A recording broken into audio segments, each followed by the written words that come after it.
Bien, como veo que es más o menos la hora en punto, vamos a comenzar la sesión de hoy.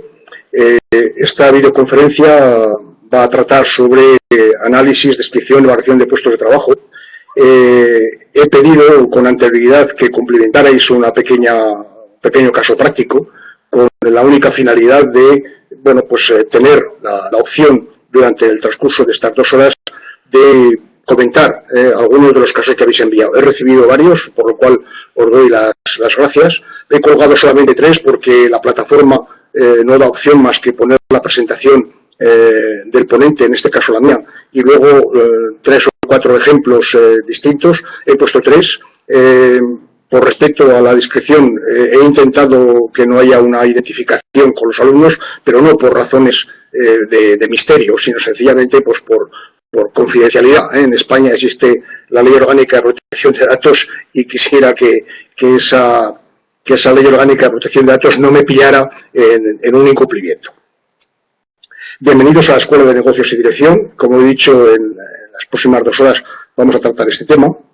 Empezaré con una exposición y desarrollo de unas cuantas ideas sobre lo que se entiende por organización y por descripción y valoración de puestos de trabajo, de forma que al cabo de esas 2 horas los asistentes puedan tener una primera idea de qué consiste este proceso, que es vital en la función de recursos humanos, es vital a la hora de tener primero un encuadramiento de cuáles son las responsabilidades y las tareas que tiene que hacer cada persona, cada puesto de trabajo dentro de la organización, tener un sistema de evaluación que permita jerarquizar por orden de prelación, por orden de importancia, los diferentes puestos de trabajo y como consecuencia tener una posibilidad de hacer una evaluación económica, un sistema de compensación que sea lo más justo y lo más equitativo posible dentro de la organización. Bien, vamos a pasar a la primera transparencia y vamos a abordar un par de conceptos que yo entiendo que son básicos. Nos vamos a centrar en estructuras y en puestos de trabajo. Antes de hablar del detalle de cada puesto, vamos a abordar un poco en qué consiste la estructura de una organización, las más clásicas hasta las más modernas, e inclusive intentaré hacer una incursión en lo que puede ser la estructura de una empresa del futuro que ya ha comenzado, es decir, el futuro ya está aquí. Hay una serie de paradigmas que nos están llevando a entender que lo pasado ya no vale, pero por lo menos para tener una idea, una exposición de lo que ha sido el pasado en estructuras empresariales o de cualquier tipo de organización, lo abordaremos así y luego haremos, como digo, una incursión. A los efectos de logística, si se os van ocurriendo en el transcurso de mi exposición alguna pregunta, la podéis ir incluyendo ya en el chat, de forma que cuando llegue el momento de las preguntas y respuestas, bueno, pues ya tenga preparadas algunas preguntas que ir contestando.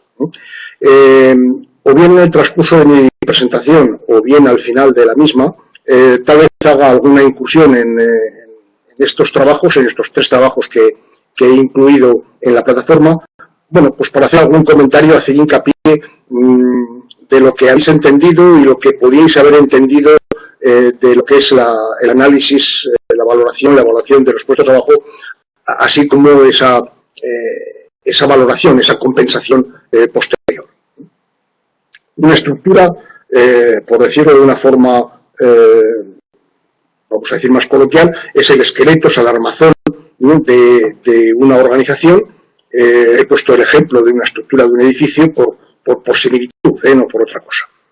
En función del aquí y la ahora, de la localización y del momento en que nos encontramos, podemos encontrar diferentes tipos de estructuras organizativas. Quiero partir de la premisa, de la base de que no hay 2 estructuras iguales. Podemos tener más o menos similitudes en función del tipo de compañía o del tipo de institución del que estamos hablando, pero en principio no debería haber 2 iguales porque tanto el sector como la actividad de la empresa o de la institución nos va a condicionar.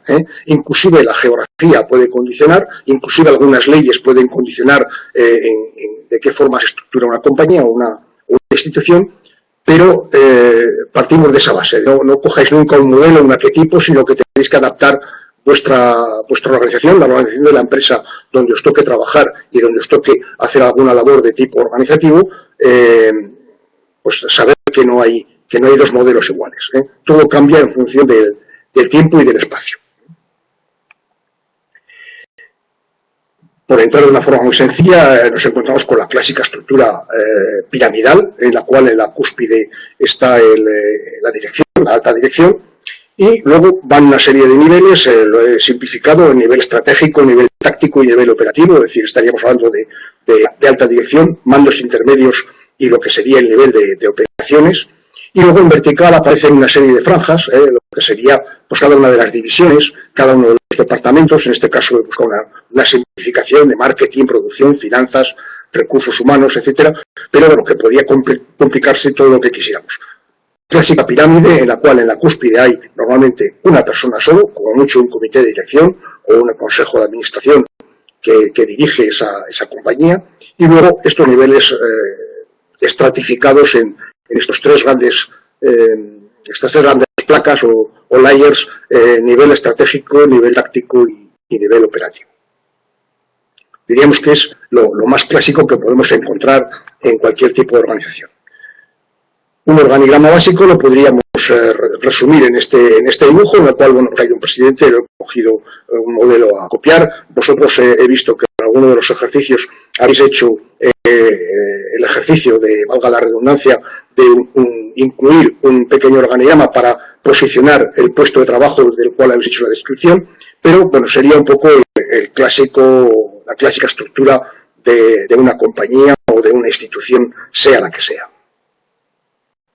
Luego, en los años 90, con las vacas gordas apareció la costumbre o el hábito o la moda, como queráis llamarle, de la estructura matricial. Habréis escuchado muchos casos, inclusive ha habido casos que se han puesto en escuelas de negocios como modelo. El caso ABB con Percy Bartleby, que en su momento fue motivo de caso de estudio, inclusive en Harvard, en la cual aparecen varias dimensiones, en este caso he puesto dos, una horizontal por proyectos, pero podía ser por países, podía ser la geografía, y en vertical, bueno, pues los diferentes personajes que entran en cada uno de estos proyectos y que están totalmente interrelacionados.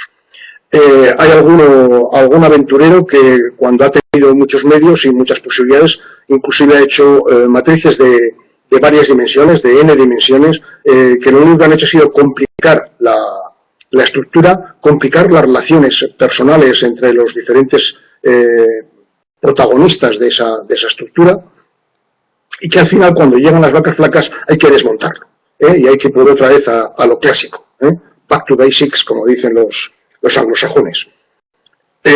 Y este sería un modelo de matriz unidimensional, es decir, aparece el eje X, el eje Y y el eje Z, porque aparte de lo que sería la línea de negocio y la geografía, pues puede aparecer mercados o segmentos de actividad en cada uno de ellos. Todo depende de lo que queramos complicarnos la vida, pero yo insistiría en que habría que volver a lo básico, a lo elemental, porque en la mayor parte de las veces la solución más sencilla es la más apropiada para cada caso.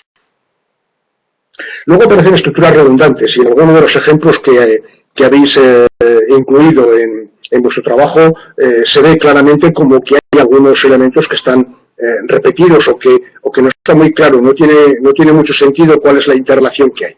En esta estructura que he puesto dibujada en blanco totalmente, bueno, pues en la primera casilla se puede ver el primer puesto, el de más importancia. Luego hay dos que están directamente en cadena sobre un tercero. La pregunta que yo me hago es cuál es la responsabilidad de esos dos intermedios entre el que está en la cúspide y el que está en el cuarto nivel. Lo mismo ocurre con el cuadro de la derecha. He puesto otro punto de interrogación para indicar que también es difícil saber qué hace esa persona frente a la inferior. A lo mejor se podía simplificar uno solo. Y en la parte izquierda del gráfico, pues también hay dos casillas con otros dos puntos, con otros tres casillas con 3 puntos de interrogación, que también me hacen dudar sobre cuál sería la función que tienen o la responsabilidad que tienen entre el inmediatamente anterior y el inmediatamente posterior. Esto es lo que sería una estructura redundante que muchas veces plantea serias dudas sobre su eficacia.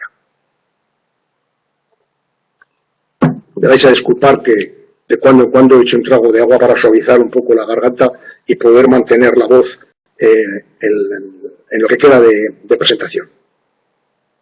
Hay que evitar, en el momento que nos encontramos una estructura de ese tipo, hay que hacerse preguntas de ¿qué hace esta persona aquí? ¿Se puede suprimir? ¿Se puede absorber sus actividades en el anterior o en el posterior de la cadena?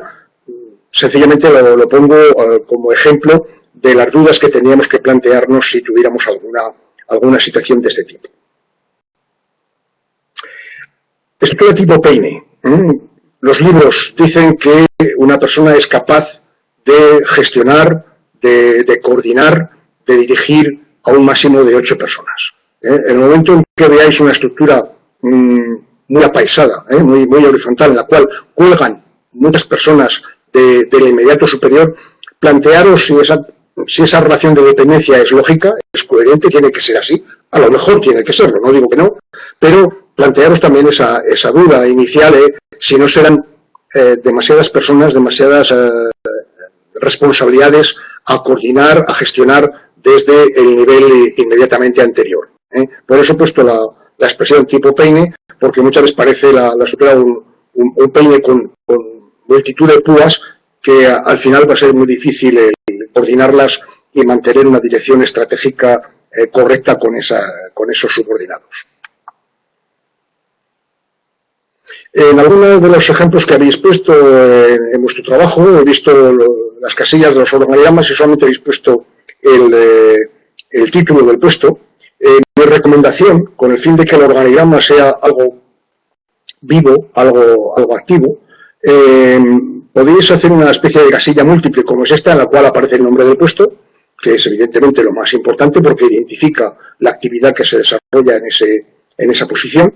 El nombre del ocupante, porque nos ayudará lógicamente a planes de sucesión o a identificar quién es quién en la estructura.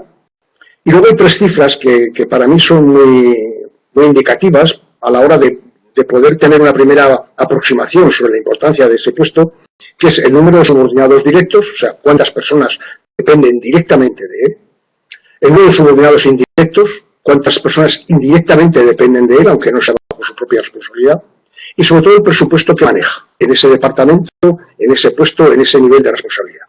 De esta forma veremos, bueno, si es un departamento importante, tiene un poco aquí aparecería lo del peine de la diapositiva anterior, ¿verdad? Si tiene más de 8, nos tenemos que preguntar por qué tiene más de 8. El número de subordinados indirectos nos indica la responsabilidad final que tiene. Por ejemplo, el director de una fábrica, bueno, pues tiene responsabilidad sobre la totalidad de la plantilla, con lo cual en la casilla del medio habría que poner la cifra que indica la totalidad de la plantilla y, lógicamente, el presupuesto de toda la compañía. Si esto lo vamos subdividiendo por niveles conforme vamos trabajando en el organigrama, nos podemos encontrar con que en cada nivel de responsabilidad sabemos cuántas personas dependen directamente de esa casilla, de ese puesto que estamos analizando, cuántas personas dependen indirectamente y, sobre todo, la cifra de negocio que maneja en ese departamento, en esa posición. Otro tema interesante también a manejar dentro de los organigramas es el tipo de relación. Lo normal es que haya una relación de línea con una línea de trazo continuo, en la cual indica claramente quién depende de quién y cuál es la relación de dependencia que tiene directamente uno con otro. Si hay una relación de staff, lógicamente vendría una línea de puntos, el supuesto de que haya una dependencia no jerárquica, pero sí funcional. Por poner un ejemplo, un director de recursos humanos de una compañía multinacional en un país depende del country manager de ese país, pero a su vez depende en línea de puntos del máximo responsable del grupo a nivel mundial de esa compañía multinacional. Y luego puede aparecer la doble relación, es decir, la relación jerárquica y la relación funcional, que se podría representar con un punto y una raya. Lo normal es que en una estructura sencilla, en una estructura sencilla, sin mayores complicaciones, pues apareciera una línea continua en todas las interrelaciones de todas las casillas del organigrama. Un ejemplo de estructura clásica lo tenemos en la institución militar. Ahí se ve claramente que hay una jerarquía que está muy bien definida. Aparece el general, el capitán general, los tenientes generales, los coroneles, comandantes, capitanes, tenientes, sargentos, brigadas, cabos, etcétera, y que además ha funcionado en el transcurso de los siglos perfectamente. Posiblemente no sea el ejemplo a imitar en una estructura o una institución empresarial, como puede ser una empresa privada, porque, bueno, pues la jerarquía es todo, es decir, se manda por el mero hecho de tener más estrellas o más galones que el inmediato inferior, pero es una estructura clásica que como digo, ha sobrevivido al paso de los años y de los siglos. Otra estructura clásica en la cual podemos encontrar ya algunas ciertas anomalías es la estructura de una organización municipal. Un cabildo municipal, aparece el presidente municipal, el alcalde, el secretario del ayuntamiento, el oficial mayor, luego viene la tesorería municipal como actividad un poco lateral y por eso se coloca en un lado. Aparece un peine, como veis ahí, pues con todos los concejales. Es una pena que no se vea con detalle en la letra, pero lo pongo solamente a título de ejemplo. Es decir, aquí se ve claramente que hay una redundancia entre la secretaría del ayuntamiento y el oficial mayor, en este ejemplo que he cogido. Aparece el peine en el cual el alcalde pues va a ser difícil que controle y maneje a todos los concejales de todas las actividades que existen, pero bueno, son estructuras que también han sobrevivido al paso de los tiempos, y los municipios, las estructuras administrativas, podríamos haber cogido un ministerio perfectamente. Es decir, he cogido ejemplos para comparar, ¿verdad? Y que, bueno, pues en el aquí y en el ahora siguen funcionando, y la cuestión está en ver si es buen momento para hacer algún tipo de modificación en esa estructura, o por el contrario, dado de que con el paso de los años y con los cambios que hay en la actividad política en un ayuntamiento o en un ministerio, bueno, pues a lo mejor la estructura sigue siendo válida porque se mantiene por sí sola esa estructura, y lo único que hay que hacer es cambiar al alcalde o cambiar al ministro de turno. Lo pongo a título de ejemplo para que tengáis esos elementos de reflexión. Otro más que es muy clásico, la estructura religiosa, desde el Papa hasta el último sacerdote. Bueno, pues desde hace 2000 años, por el caso de la Iglesia Católica, bueno, pues ha estado funcionando perfectamente, con sus altos y sus bajos, con sus claroscuros, pero es una estructura que ha sobrevivido al paso de los siglos, pues con bastante tranquilidad, con bastante normalidad. En cualquier caso, y esta es una frase que suelo utilizar mucho de Paul Valéry, sobre todo en estos momentos de cambio que nos toca vivir, a pesar de que desde el año 68, en el que Bob Dylan habló de que los tiempos estaban cambiando, Paul Valéry lo dijo mucho antes. Nació en finales del siglo XIX, murió en el año 45 del pasado siglo, y me gusta mucho la frase porque dice: el futuro ya no es lo que era. En una frase tan corta ha conseguido meter los tres tiempos del verbo, es decir, el futuro, el tiempo actual y el pretérito, para indicar que, por mucho que nos podamos imaginar cuál va a ser la situación de mañana o de pasado mañana, va a ser muy difícil que la acertemos, porque no somos capaces de imaginar cómo va a ser ese futuro. ¿Por qué? Pues porque aparecen estas circunstancias que he manifestado anteriormente. El hic et nunc, que decían los latinos. El aquí y el ahora. No hay frase más estúpida o más tonta que cuando ves un mapa en la boca del metro, de mapas de la ciudad, para ubicarte donde estás. Dice: usted está aquí. Bueno, ya sé que estoy aquí, evidentemente no estoy en otro sitio, pero lo que sí es claro es que el dónde está situado uno, y sobre todo en qué momento está uno, en qué hora es en el momento en que está actuando, son dos circunstancias que hay que tener muy en cuenta. A pesar de que hemos comentado de que hay estas instituciones, tanto la militar como la administrativa, como la religiosa, que han sobrevivido al paso del tiempo, en las empresas las cosas se mueven a otra velocidad, a otro ritmo, que no en la estructura militar o religiosa o administrativa. Las presiones son otras, la cifra de la cuenta de resultados es algo que nos presiona todos los días, con lo cual hay que estar pensando siempre en el aquí y en el ahora. Es algo que no hay que olvidar. Otras circunstancias son el momento en que nos encontramos desde el punto de vista económico. Como he dicho antes, en la época de vacas gordas, en el que en épocas de prosperidad pues es muy fácil inventarse estructuras matriciales complicadas que nos permiten tener una cierta descentralización, que permiten delegar control, cosa que no se debe hacer nunca. Se pueden delegar responsabilidades, pero nunca se puede ni se debe delegar el control, y entonces eso nos lleva a unas macroestructuras complicadas de manejar. Pero cuando vienen las vacas flacas, amigo, entonces hay que apretar el cinturón, hay que reducir presupuestos, hay que reducir costes, y entonces volvemos nuevamente a lo clásico, a la estructura sencilla, a la pirámide, a saber quién es el que manda, quién es el que tiene la responsabilidad en cada uno de los puestos del organigrama. Esas son las circunstancias que tener en cuenta, el aquí y el ahora, y sobre todo la prosperidad, si estamos en épocas de gastar dinero o estamos en épocas de ahorrar dinero. Sobre todo que habrá que adaptarse a ellas. Cada vez va a ser más necesario el tener una serie de estructuras flexibles. No sé si conocéis el ejemplo de este danés que inventa unos artilugios que con la fuerza del viento es capaz de desplazarse esa estructura por la playa como si fuera un gigante caminando, pero me ha parecido que era el mejor ejemplo para explicar la necesidad de adaptarse a esas circunstancias que mencionaba antes a base de tener estructuras flexibles. Huir de la rigidez porque vienen tiempos de flexibilidad.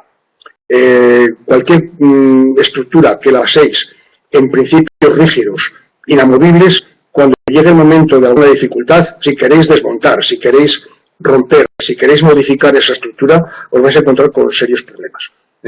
Entonces, el tener una estructura flexible que se adapte al aquí y a la ahora en cada momento será muy beneficioso para todos vosotros.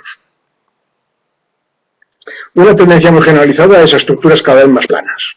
Está claro que aquella estructura piramidal que os enseñaba al principio, en la cual había una serie de niveles y de responsabilidades, entonces para conseguir que hubiera un permiso para hacer una determinada inversión o una determinada modificación en un proceso operativo, había que elevar la consulta hasta los niveles más altos, inclusive si había que ir a la casa matriz en el país extranjero que fuera de rigor, pues al final nos encontramos con que había meses de retraso en la toma de decisiones por el mero hecho de que hasta el que volvía esa aprobación o esa información positiva, pues tardábamos mucho tiempo. Hoy en día, con los medios de comunicación que existen, como este que estamos utilizando ahora, que nos permite comunicarnos con cualquier parte del mundo a través de Internet, lógicamente esto reduce la velocidad, aumenta la velocidad y reduce los plazos de interacción, y por ello estamos obligados a hacer estructuras cada vez más planas. Esto lo vais a ver seguro en las compañías o en las instituciones en las que os toque trabajar. Sobre todo muy fluidas, flexibles y fluidas. No sé si conocéis la famosa frase de Bruce Lee, el famoso actor que trabajaba en artes marciales hace muchos años, que fue una especie de leyenda. Los que seáis muy jóvenes posiblemente lo conocéis, pero habla de que cuando el agua está dentro de una botella es una botella, cuando está dentro de una copa es una copa, cuando está dentro de una taza es una taza, y acababa la expresión con el pure water, my friend, es decir, sé como el agua, amigo mío, es decir, adáptate al volumen, al aquí y a la ahora. Entonces, intentar tener estructuras flexibles y sobre todo fluidas que se adapten con facilidad en todo momento a cada una de las situaciones. Otro factor que tenéis que tener en cuenta a la hora de definir una estructura es el tema de la industria 4.0. Hace pocos años, en la Feria de Hannover, se acuñó este concepto de industria 4.0, en el cual se interrelacionan las personas, los robots, las máquinas e inclusive el propio producto. El propio producto empieza a tener ya un chip inteligente que se incorpora desde el principio de la fase de fabricación, y el propio producto va dando información a la cadena sobre lo que va ocurriendo, dónde está en ese momento, qué modificaciones ha sufrido, etcétera. Con lo cual vamos a tener unas estructuras en las cuales las interrelaciones ya no van a ser solamente de línea continua o de línea de puntos en un organigrama entre personas y personas, sino que nos aparecerá una información que nos da el robot o el mecanismo de control, o el propio producto que nos va a decir dónde está en cada momento y en qué situación del proceso de fabricación se encuentra, para tomar decisiones inmediatas y rápidas. Es decir, hace unos años Henry Ford presumía de decir que sus clientes podían pedir el Ford Modelo T en el color que quisieran, a la condición de que fuera negro. Esto es una pequeña butada, evidentemente, una pequeña broma. Hoy en día todos sabemos cómo se gestiona el ensamblaje de un coche, y cada cliente puede pedir el coche con una serie de componentes personalizados, que no solamente es el color de la carrocería, sino que va a los neumáticos, al motor, a la tapicería, si lleva ordenador de a bordo, no lleva ordenador de a bordo, si lleva climatizador o no lleva climatizador, y todo eso, esa información la está dando ya el propio producto. Entonces, este es un tema que tenéis que tener muy en cuenta a la hora de hacer el diseño de vuestra estructura, en función del tipo de empresa en la que estéis trabajando. Lo de Industria 4.0 es algo que ha venido para quedarse, y está claro que lo vais a tener que manejar. No sé si es un concepto que habéis escuchado con anterioridad, pero ir pensando en que en las empresas cada vez más se va a utilizar esta terminología. La tendencia es a estructuras difusas, es decir, vamos a pensar en una estructura muy compleja, en la cual es una compañía multinacional, en la cual tiene un núcleo duro, es decir, lo que sería la toma de decisiones de la empresa en un punto central, que está representado por este óvalo azul, una serie de fábricas que no forzosamente tienen que estar al lado de ese núcleo duro, de esa toma de decisiones, sino que puede estar en cualquier país que, por razones estratégicas, por razones de coste de mano de obra, por las que sean, hemos decidido implantarlas allí. Luego aparecen unos servicios centrales que están simbolizados en el rectángulo de color morado, que dan servicio a todas las fábricas, e inclusive dan servicio a los servicios, a la sede central, a lo que sería el headquarter. Y luego algo que está apareciendo cada vez más, el trabajar por proyectos. Cuando una empresa tiene una necesidad de resolver un determinado problema, pues a veces no es experta en ese tipo de materias, y lo que hace es subcontratar a un tercero, el cual lo integra temporalmente en la estructura difusa de su organización, da servicio a cada uno de los elementos de la organización, bien sea el headquarter, bien sea las fábricas, bien sean los servicios compartidos, los servicios centrales, y cuando acaba el proyecto, esa nube del proyecto desaparece. ¿Por qué? Porque ya acabó su cometido y aparecerá otro proyecto. Esto es algo que os va a complicar un poco más la vida, porque, como os decía antes, estructuras sencillas, estructuras flexibles, estructuras muy fluidas, en este caso difusas, porque aparecerá este concepto de el proyecto temporal que se aborda, y una vez que ha terminado el proyecto, desaparece por completo de la organización. Es una tendencia, no sé si será real o ficticia. A veces pienso que la evolución del ser humano es una especie de sinusoide en el transcurso de la historia, y a veces volvemos otra vez a lo anterior. Pero bueno, lo que nos está llevando esta cultura de la comunicación, del acceso a la información tan instantáneo como es la red de redes, la robotización y, como he dicho, este concepto de Industria 4.0 nos va a llevar a que las estructuras sean cada vez más difusas. Sobre todo simplificación y polivalencia. Antes pongo estos dos ejemplos porque me han parecido más graciosos o más significativos, con lo que decir. Normalmente un reportero de televisión en el pasado iba acompañado siempre de su cámara, es las películas americanas que hemos visto todos, y bueno, pues aparece la simplificación. La propia presentadora de la cadena de televisión, que acude a cubrir un acontecimiento social que ha podido ocurrir, acude con su cámara selfie y con su micrófono, y ella se lo guisa y ella se lo come. Es decir, ella se graba a sí misma la noticia, y al mismo tiempo que está grabando su imagen está haciendo el comentario verbal. hemos simplificado un puesto de trabajo de una forma tan sencilla como esa.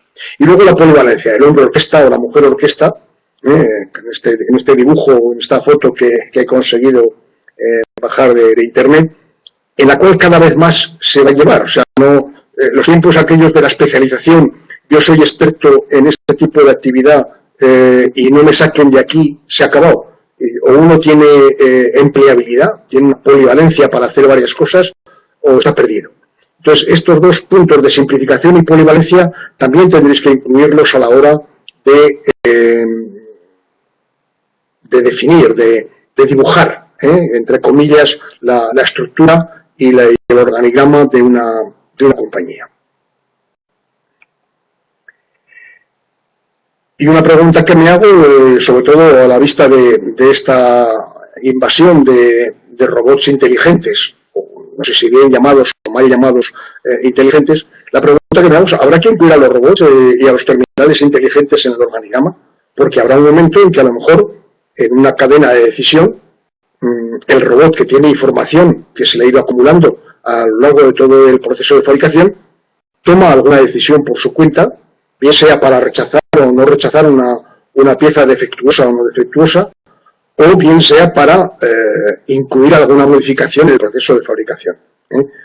Si queréis, esto es un avance más o menos futurista, sin ánimo de crear doctrina, pero bueno, una reflexión para pensar en que aparecen los actores que antes no estaban en los organigramas y ahora sí que están. Perdón. Vamos a entrar ahora con los puestos de trabajo. Vamos a hablar un poco de lo que son las estructuras de una organización. Y vamos a hablar de puestos. Es el espacio que ocupa un empleado de una empresa desarrollando algún tipo de trabajo o actividad a cambio de un salario. Pero no solamente es un lugar físico. Muchas veces nos hacemos a la idea de que el puesto es nuestra mesa, nuestra silla. Sobre todo los que hemos trabajado en puestos de tipo de corte administrativo. Puede ser un banco de trabajo, puede ser un puesto, una posición en la cadena de producción, etcétera, pero es algo más, no solamente el puesto de trabajo es un lugar físico. He puesto aquí una definición de Adalberto Chavenato. Dice: un puesto o cargo es una reunión de aquellas actividades realizadas por una sola persona que pueden unificarse en un solo concepto y ocupan un lugar formal en el organigrama. Esto es una definición como muy cartesiana, como muy rígida. Después de lo que hemos dicho, a lo mejor habría que reflexionar un poco sobre lo que dijo Chavenato en el 92 y añadir algo más. El puesto no solamente implica la ocupación de un espacio físico. Es decir, hace ya unos años, cuando se conseguía entrar en un banco o en una compañía paranacional, como podía ser en su momento, pues Correos, fulanito se ha colocado en Telefónica, o se ha colocado en Correos, o se ha colocado en tal banco. ¿Por qué? Porque parecía que era una colocación física, es decir, personalmente estaba incluido dentro de una estructura y ocupaba un sitio, un sillón. ¿Cuántas veces se ha dicho cuidado, no te levantes demasiado de tu mesa de trabajo, no es cosa que te quiten el puesto, ¿verdad? Pero aparecen también no solamente el espacio físico, sino también un desempeño, unas tareas a cumplir y unas responsabilidades, como veremos ahora a continuación.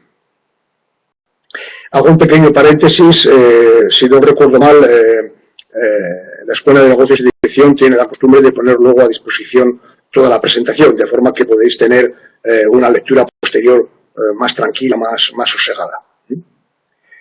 Otra definición más práctica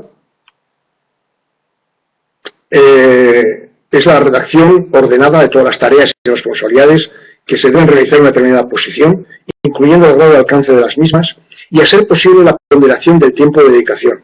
Esto muchas veces se omite en los puestos de trabajo, en la descripción de puestos, pero creo que es importante en la medida de lo posible. A veces hay casos en que no se puede hacer así, pero es importante poder también, por el porcentaje de ocupación para esa determinada tarea, de forma que se pueda hacer una ponderación de cuál es el nivel de responsabilidad en cada una de esas tareas, o si es una o un puesto de trabajo en el cual hay una serie de actividades que están muy bien medidas, con tiempos o con fechas de ejecución, bueno, pues plasmarlo en la propia descripción. De forma de que haya una definición clara y meridiana de que, además de esas responsabilidades, esas tareas, hay que cumplirlas en un plazo o en unos tiempos prefijados. Esta sería, como digo, una definición un poco más práctica.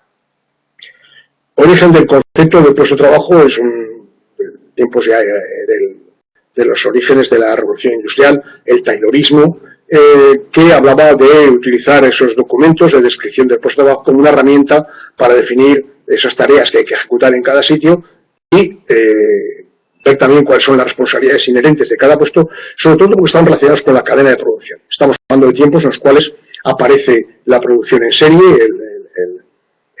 la cadena de producción, sobre todo la clásica de Henry Ford o de Taylor, en la cual se medían claramente los tiempos en los que había que intervenir en cada una de las posiciones, porque era muy interesante, era muy importante hacer una concatenación de un puesto respecto al otro. Como digo, esto lo podéis ver con más detenimiento. El problema se plantea con el taylorismo, sobre todo con esa idea de la productividad.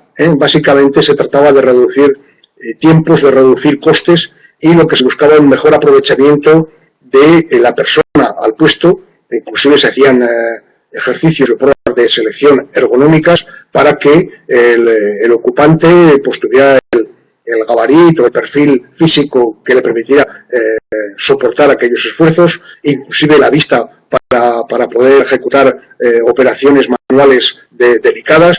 Inclusive en algunos casos se ha utilizado el preferir que algunos puestos los ocuparan mujeres frente a hombres por el mero hecho de tener las manos más finas y poder trabajar con más delicadeza determinados productos, sin que este comentario se quiera entender como un comentario machista, Dios me libre, pero aparecían ese tipo de conceptos muy ligados a la manufactura, al proceso de fabricación, lo que era la optimización de los tiempos, la optimización de la producción para conseguir un abaratamiento de los costes, que era básicamente el objetivo del taylorismo.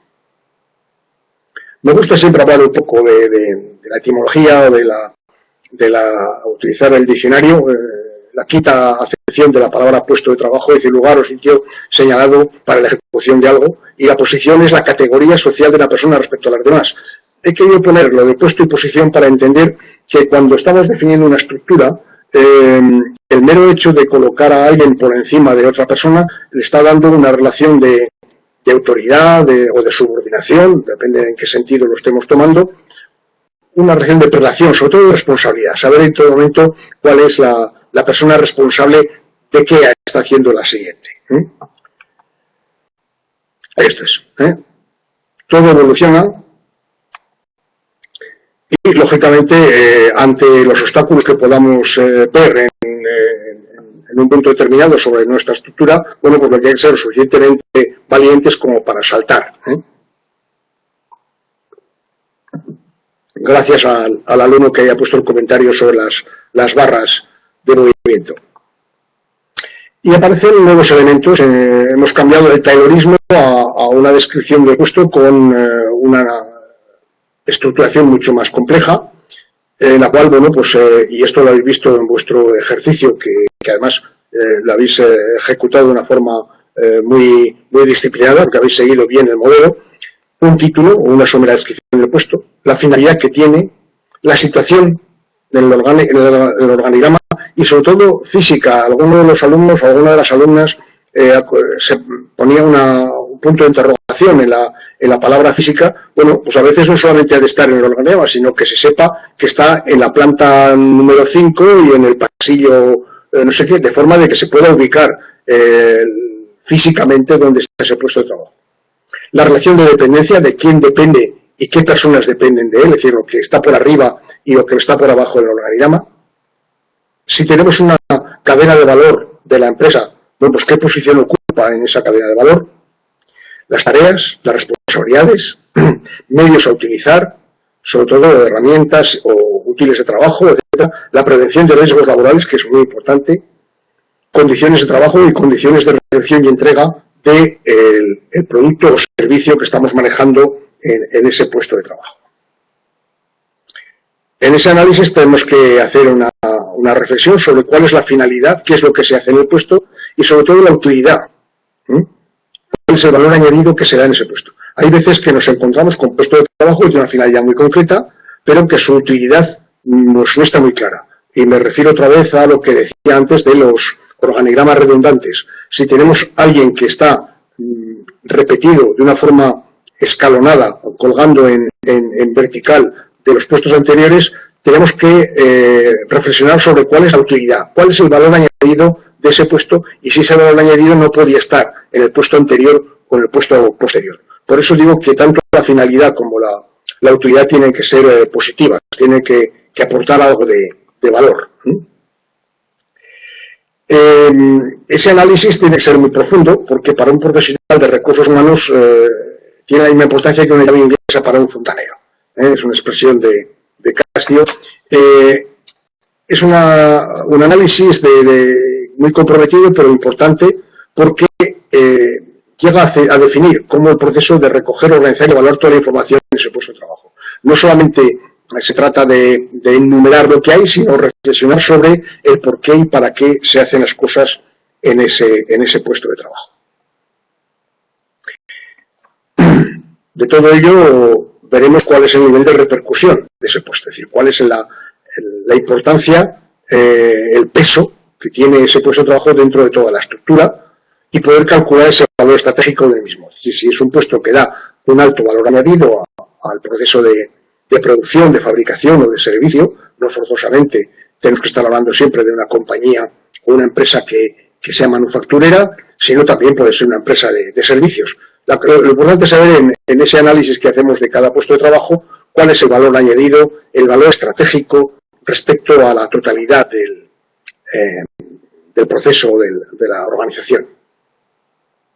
El análisis no es un fin en sí mismo, es el primer paso para la identificación de funciones de ese puesto de trabajo. Quiere decir que muchas veces nos quedamos con el análisis, pero tenemos al final que hacer una síntesis y hacer luego una concreción para sintetizar en una hoja, un par de hojas, visto que algunos de nosotros inclusive han llenado 5 hojas para describir el puesto de trabajo, me parecen un poco excesivas, salvo que sea un puesto de mucha complejidad. Lo importante es que quede bien claro qué es lo que tiene que hacer cada uno y con qué nivel de responsabilidad debe ejecutarlo. Entonces, el análisis no es la finalidad, pero sí la parte importante de esa evaluación, de esa definición del puesto. Sobre todo, tenemos que tener un formato para recoger los datos. ¿Qué es lo que se hace en ese puesto? Si están actividades que están planificadas o no planificadas, porque hay puestos en los cuales pues está muy claro qué es lo que hay que hacer en situaciones estándar, pero de vez en cuando aparece una situación excepcional, anómala, y que lógicamente hay que tener prevista y clarificada de cómo tiene que reaccionar el empleado o el ocupante de ese puesto a la hora de definir ese tipo de actividades. Es muy importante en el análisis definir también las responsabilidades tanto las de supervisión como técnicas, es decir, qué es lo que se hace y por qué. Como he dicho antes, las actividades pueden estar planificadas o no planificadas, pero luego en un puesto de trabajo puede haber algo fijo, algo que se hace con cierta reiteración, porque es normal, pero luego hay algo que aparece de forma temporal. ¿Por qué? Porque es algo que no está directamente relacionado con esa actividad, pero alguien tiene que hacer aquello y se entiende que es la persona más adecuada para hacerlo en ese momento. Como he dicho antes al principio, los tiempos invertidos en cada actividad o los plazos, no solamente se trata de definir cuánto tiene que durar una actividad determinada, una responsabilidad, una tarea, pero sí también los plazos. Esto, por ejemplo, en un trabajo contable es fundamental que los cierres contables tengan una planificación de fechas bien definida, que además no se puede alterar. ¿Por qué? Porque hay unas consecuencias escalonadas sobre esa información que estamos manejando con los datos contables. La descripción tendrá que tener un mínimo de parámetros que ayuden en la identificación y que eviten a la confusión, esa descripción. El título, como mencionábamos antes en la lista, debe ser corto y muy explícito, sin ambigüedades. Fácilmente comprensible con una rápida lectura, no más de 5 palabras. Evitar palabras o expresiones dudosas, es decir, coordinador de... no, algo que sea bien claro. Jefe de tesorería, técnico comercial, responsable de producción, director de fabricación, director comercial. Si ponéis más de 5 palabras es que el puesto no está muy claramente definido. ¿Por qué? Porque tenéis que recurrir a un vocabulario más complejo que lo único que va a hacer es añadir confusión a la hora de entender exactamente de qué puesto de trabajo estamos hablando. Tenéis que poner claramente cuál es la finalidad, cuál es la misión que tiene ese puesto de trabajo, qué es lo que tiene que conseguir, de una forma también muy sencilla. Un ejemplo que he puesto aquí, selector de talentos, selector de personal, es proveer a clientes internos del mejor talento disponible en las mejores condiciones para la empresa.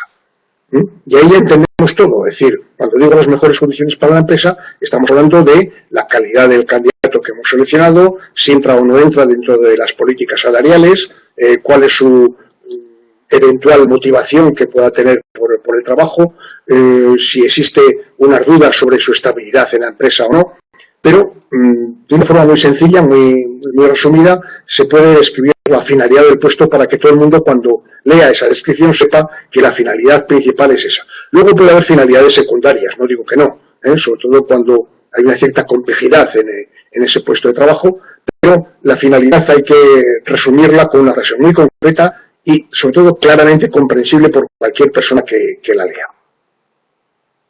Como he dicho antes, también la situación y la posición, situación en el organigrama y la posición física dentro de la estructura de la empresa. Como decía antes, bueno, pues el jefe de contabilidad está en la planta quinta del edificio de oficinas, por poner el ejemplo.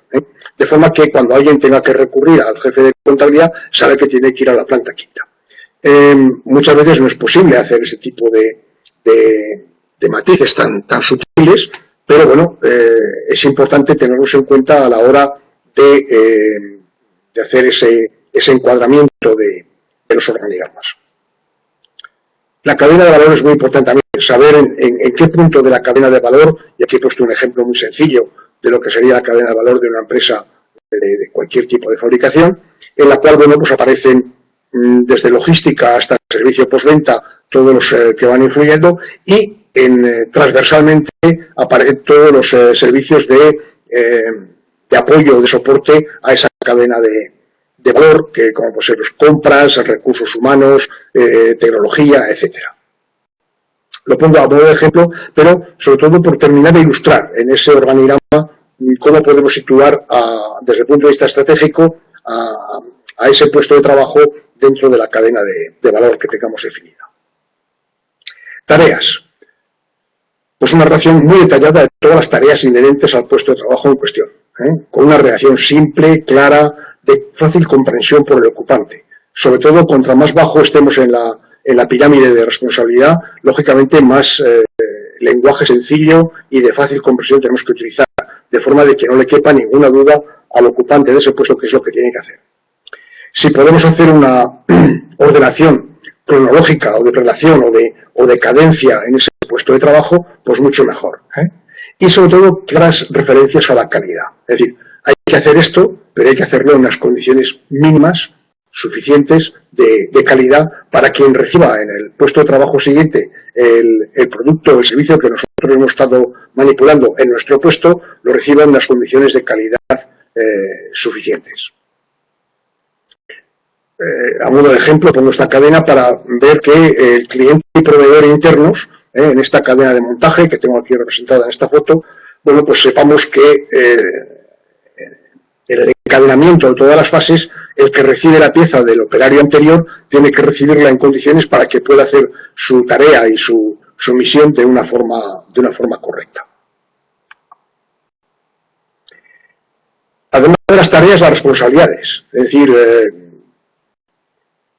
qué es lo que tiene que hacer cada uno, pero a qué nivel de responsabilidad, qué acciones tiene que desarrollar en ese puesto para que lo que está haciendo lo está haciendo de una forma responsable, y sobre todo con el nivel de control exigido y quién es el responsable de ejercerlo. Es decir, si yo tengo que hacer una determinada operación, una determinada acción sobre un determinado producto o un determinado servicio, bueno, pues tengo que saber cuál es mi aportación y sobre todo tengo que tener a alguien aguas arriba o aguas abajo que verifique y que valore que esa calidad de ese servicio que estoy añadiendo a ese producto, a ese servicio encadenado, sea correcto. Por si no habéis caído en la cuenta sobre la etimología de la palabra responsabilidad, yo creo que viene del inglés responsibility, ya que no hay ninguna palabra latina que sirva de origen etimológico esta palabra, y es la capacidad o habilidad para responder. Y creo que esto es un concepto que no sé si está desarrollado mucho, tanto en las escuelas básicas como en las escuelas de negocios, el entender que una persona es responsable de algo cuando es capaz de responder de lo que está haciendo. Y cuando digo responder es contestar a todos los planteamientos que nos puedan hacer desde arriba o desde abajo sobre la ejecución de nuestra tarea. Creo que es algo que se está perdiendo y que deberíamos hacer un esfuerzo para que no se perdiera. Ya lo he mencionado anteriormente, tanto las fechas, si son importantes, los plazos o inclusive los tiempos. Muchas veces es importante decir, yo esto hay que hacerlo en menos de 5 minutos, de forma de que, por ejemplo, si hay en un call center hay una serie de tareas a hacer en llamadas telefónicas, bueno, pues saber que tiene que ceñirse a un guión, a algo muy concreto y sobre todo para no perder tiempo y ser productivos, pues saber que una conversación con un determinado cliente o con un posible futuro cliente, bueno, pues que hemos de hacerlo en un determinado tiempo. Si es posible en ese contexto, bueno, pues sería bueno que en la propia descripción del puesto apareciera esa clave. Otros factores a considerar es el nivel de riesgo, saber si el puesto es un puesto manual, intelectual o mixto, qué responsabilidades hay inherentes, la ergonomía del puesto, relaciones con terceros, confidencialidad. Y a modo de ejemplo voy a poner unos gráficos, voy a pasar rápidamente sobre ello. A veces nos olvidamos de la prevención de riesgos laborales y es muy importante. Estamos hablando no solamente de la seguridad de nuestros subordinados, sino a veces estamos hablando de nuestra propia seguridad. Entonces es importante que tengamos esa prevención de forma que los medios disponibles que tengamos a nuestro alcance sean los más adecuados y sobre todo que tengamos elementos o equipamiento de protección individual para ejecutar cualquier trabajo. Aquí he puesto unos que están relacionados con la industria de la construcción, pero podrían ser elementos de protección de cualquier tipo, de cualquier empresa. La ergonomía no es algo que no hay que olvidar en un puesto de trabajo, es decir, tanto desde el punto de vista de ejercicio físico, como en el caso del gráfico de la derecha, en un puesto de trabajo de oficina con un ordenador, es muy importante porque son 8 horas habitualmente las que se pasan en el puesto de trabajo y la ergonomía es un factor que no hay que olvidar para definir y estructurar el puesto de trabajo. La confidencialidad, si necesitamos un espacio cerrado o un espacio abierto para trabajar. ¿Cuál es la interrelación que hay entre un puesto y el siguiente? De forma que podamos ser capaces de mantener la cadena de producción, la cadena de responsabilidad entre los diferentes puestos. El trabajo en equipo. Aquí he puesto un ejemplo que es muy paradigmático, es decir, en el poco tiempo de casi 2 segundos aproximadamente en el pit lane, un equipo de Fórmula 1 es capaz de cambiar los 4 neumáticos de una forma muy autónoma. La forma del equipo es fundamental porque muchas veces no se sabe quién de ellos, cuál de esos N monos rojos que tenemos ahí en la foto es el que actúa como responsable o como jefe de equipo. Perdón.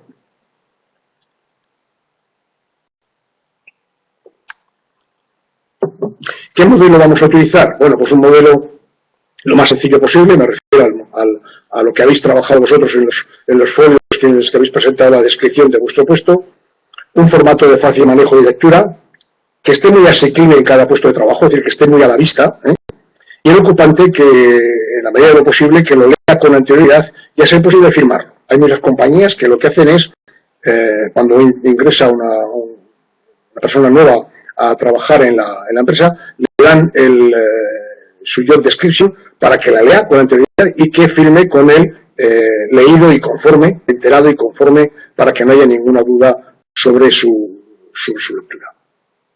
No más de 2 páginas, alguno, como os he dicho antes, habéis puesto 5 páginas en vuestra descripción, muy concretos, es decir, no hay que hacer literatura, sencilla y llanamente hay que ser concretos en el texto. De fácil lectura, letra pequeña, ¿no? De forma que no haya ninguna confusión, sino que esté todo como muy a la vista. Incluir gráficos si es posible o si es necesario, dependencias, flujos, las fechas, los tiempos, el enterado y conforme, y sobre todo publicarlo en ese lugar visible que el empleado conozca. Me estoy refiriendo sobre todo a puestos de trabajo en una cadena de producción, posiblemente en un trabajo de tipo administrativo o de tipo de ingenieril. En una ingeniería pues a lo mejor es más complicado el tenerlo a la vista, pero por lo menos que cada empleado sepa cuál es su descripción de su puesto de trabajo para que no se llame a engaño cuando alguien le exija algún nivel de responsabilidad.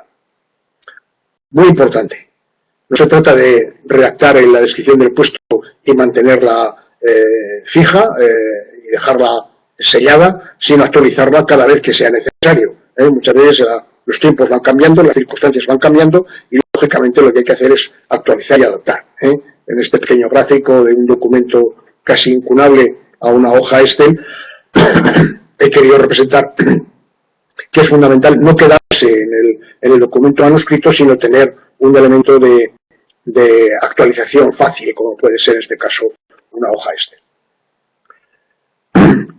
Vamos a pasar rápidamente a la valoración del puesto, de forma que podamos avanzar. Ya hemos consumido casi 1 hora, pero luego nos quedará un buen rato para el coloquio. Una vez que hemos descrito el puesto de trabajo, debemos ser capaces de hacer una valoración para abordar un sistema de compensación equitativo y justo. Es decir, no nos sirve de nada tener una descripción de qué es lo que se hace, sino que a partir de ahí podemos tener un elemento de juicio para poder establecer una jerarquización salarial de forma justa y equitativa. Se trata de poner en dinero el esfuerzo que estamos realizando con nuestro trabajo o con el trabajo del empleado que sea en su puesto. A veces no es fácil, evidentemente es una labor muy delicada porque a veces es complicado el poder decir cuánto vale una determinada actividad, pero como veremos a continuación, si tenemos un sistema que es capaz de jerarquizarnos los salarios y somos capaces de tener cuál es el salario mínimo que tenemos que pagar en la parte baja de la pirámide y sabemos cuál es el múltiplo o el coeficiente por el que hay que multiplicar para llegar al puesto más alto, ya podemos tener una gradación de salarios por lo menos bastante equitativa, sopesando una serie de factores como veremos después. La clasificación puede ser por puestos, por categorías profesionales o por grupos profesionales. En tiempos de taylorismo, toda esta clasificación se hacía por puestos. Es más, había inclusive el concepto de categoría profesional y cuando a alguien le pedían que hiciera una labor que se salía un poco de esa categoría profesional que tenía asignada por razones del convenio colectivo o por razones de pura estructura organizativa, el empleado decía, no, yo soy solamente oficial de segunda, este trabajo es un trabajo de oficial de primera, entonces yo me niego a hacerlo, no está dentro de mi responsabilidad, no está dentro de mi salario, no me pagan por esto.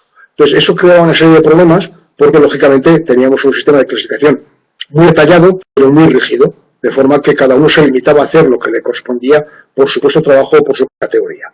Por ello se está evolucionando a los grupos profesionales que son mucho más flexibles, que lógicamente dan cierta dificultad para su implantación, que supongo que en el transcurso del máster habréis visto en algún otro sitio la clasificación por grupos profesionales, pero que lo voy a abordar de forma muy de paso. Es decir, hay que intentar pasar de familias profesionales a grupos de forma de que tengamos una cierta polivalencia. En vez de tener unos sacos, unos hilos cerrados, bueno, pues en vez de pasar a tener una posibilidad de mezclar granos entre la gerencia, la jefatura, los técnicos especialistas o los técnicos, de forma que en un momento determinado un técnico especialista puede entrar dentro de la zona de técnicos o viceversa, es decir, alguien que está haciendo una labor muy concreta por la definición de su puesto de trabajo, en un momento determinado le podemos exigir que aborde, aun cuando no tengamos que reconocerle, so pena que sea una actividad con cierta duración en el tiempo, no tenemos que reconocerle una serie de requisitos o de ventajas inherentes en la categoría superior o en el puesto superior.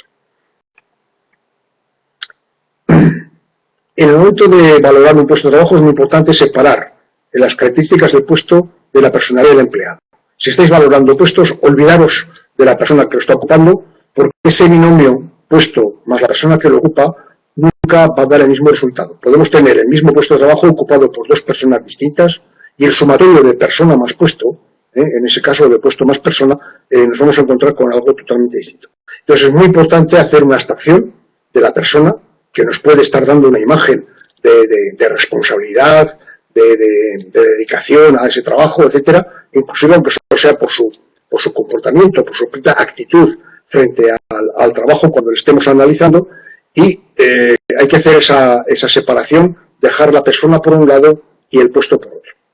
Mantener objetividad durante toda la valoración, no dejarnos influenciar por cualquier tipo de actos subjetivos que nos pueden aparecer, la simpatía o antipatía de la persona que nos está explicando qué es lo que hace.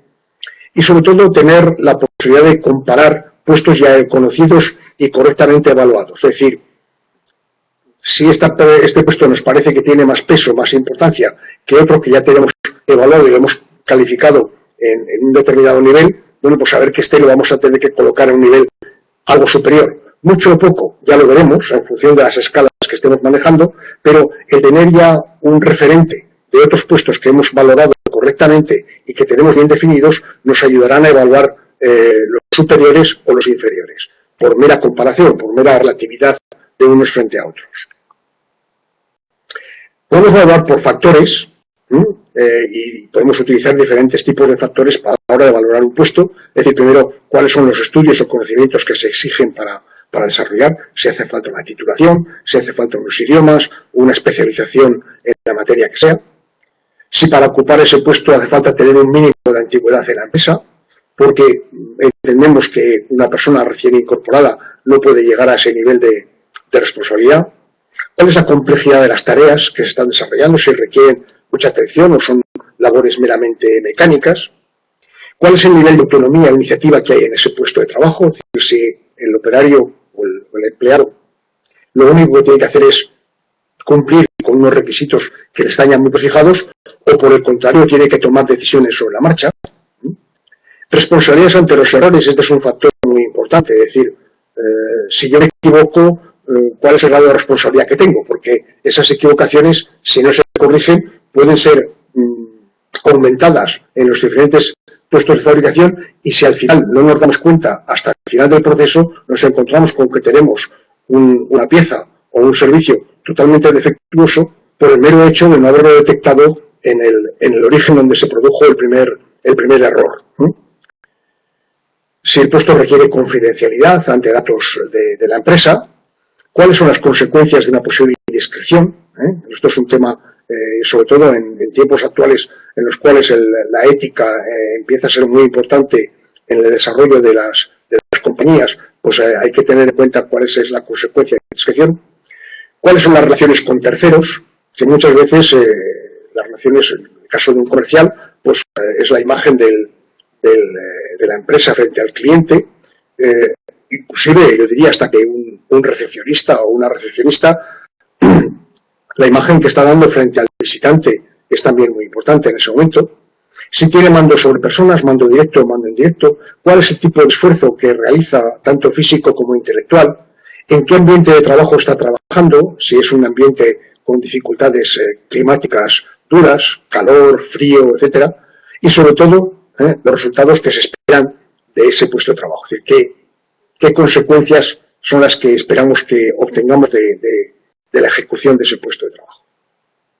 Un sistema muy clásico que imagino que alguno de los escuchantes conocerá es el sistema HAI, que es internacional. Por resumirlo, es un sistema que está basado en tres grandes bloques de actividad: responsabilidad, competencias necesarias y cuál es la resolución de problemas. Y en base a ello hay una grille, una tabla de comparación de niveles en las cuales se van dando, en función de la responsabilidad, de las competencias o la resolución de problemas, una serie de puntos que al final nos dan una valoración, una puntuación numérica sobre cuál es el peso, entre comillas, de ese puesto de trabajo. Como el sistema es internacional, lo podemos comparar con cualquier otro puesto de cualquier otra compañía, porque muchas veces la definición no nos dice nada. Por poner un ejemplo, secretaria de dirección pues puede suponer ser la persona que se encarga de mantener la agenda del jefe y sacarle los billetes de tren o de avión cada que tiene un viaje, y luego está la secretaria de dirección con mayúsculas, el assistant o la assistant, que lo que hace es dar un soporte real de la actividad del directivo, porque ella organiza todas las actividades que va haciendo el directivo. Entonces, claro, de tener unos puntos a tener otros puntos, nos va a definir claramente de qué secretaria de dirección o de qué secretario de dirección estamos hablando cuando estamos hablando de unos puntos o de otros. Es la ventaja que tiene y no quiero hacer publicidad con ello, Dios me libre, pero es la ventaja que tiene el utilizar un sistema internacional de evaluación. Si hacemos una evaluación por competencias, bueno, pues volvemos otra vez a los conocimientos, a la solución de problemas, a la responsabilidad, si hay orientación técnica, si hay orientación a resultados, si hay orientación al mercado, cómo valoramos el trabajo en equipo, capacidad de desarrollo de terceras personas, es decir, si es un jefe, cómo esa persona es capaz de desarrollar el equipo de trabajo que tiene asignado, cómo maneja la diversidad, que en estos momentos, en estos tiempos que corren, en los cuales las plantillas empiezan a ser muy diversas, pues cómo se valora. Y un concepto que es muy nuevo es el tema de la resiliencia, es decir, la capacidad que tenemos las personas de recuperar nuestro estado de ánimo normal después de haber sufrido un estrés o una situación de crisis, es decir, la recuperación más o menos rápida de esa situación normal. Aquí he puesto un ejemplo para ver en cuanto a competencias cómo podíamos comparar los perfiles. Los rombos azules indican cuál es el nivel mínimo que en cada competencia se debe cubrir para que el puesto sea ocupado de una forma satisfactoria, y la barra en azul clarito lo que nos indica es el ocupante, en el caso de la primera orientación a resultados, bueno, pues vemos que hace falta un nivel 3, sin embargo el ocupante tiene hasta un nivel 5, está sobrado. Sin embargo, en el teamwork y colaboración, que es la tercera competencia, bueno, pues se ha exigido también un nivel 3, sin embargo el ocupante lleva un nivel 2. Bueno, pues ahí habrá que hacer acciones de corrección y de mejora para que se haga el desarrollo del puesto de una forma correcta. A modo de conclusión, la descripción de un puesto de trabajo tiene que ser algo más que un mero documento descriptivo y pasivo, es decir, tiene que ser algo muy activo, sobre lo que hay que hacer en cada puesto de trabajo. Tiene que ser un elemento de la cadena de valor del proceso. Es decir, no vale solamente con que tengamos una descripción fría, literal, del texto, sino saber exactamente cuál es el valor añadido que con ese puesto estamos dando a la cadena de valor, y sobre todo un resumen de responsabilidades inherentes. En el supuesto de empresas manufactureras, que es el más conocido en empresas industriales, el modelo presentado desde el principio sigue siendo válido. Sin embargo, en caso de empresas tecnológicas, y sobre todo en esta nueva época en la cual vais a tener que manejar estructuras difusas, fluidas, flexibles, adaptables a cada momento, en los cuales el valor añadido es importante, la descripción tendrá que estar más ligada a responsabilidades y sobre todo a resultados, aun cuando la redacción sea un poco más compleja, más sutil, pero no sea tan rígida como la descripción taylorista que mencionábamos, sino que aquí aparecerán sutilezas que a veces no son fácilmente transmitibles y comprensibles. Gracias por la atención prestada, y vamos a dedicar el resto de los 50 minutos que nos quedan hasta las 9 hora española para responder a las preguntas que podéis plantear. Voy a intentar recuperar el texto vuestro de abajo, que no sé si será fácil. Aquí.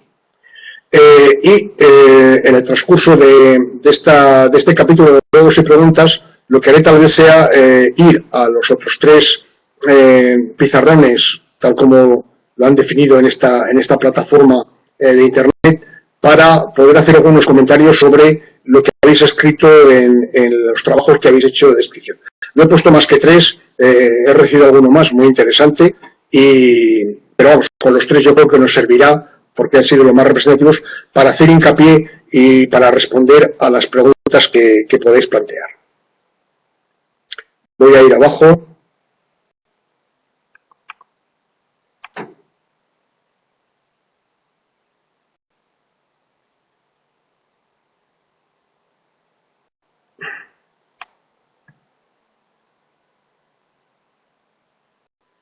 Bueno, veo que Olaya es la que, no recordaba el nombre, la que subrayó en amarillo la palabra física, porque no sabía a qué se refería exactamente.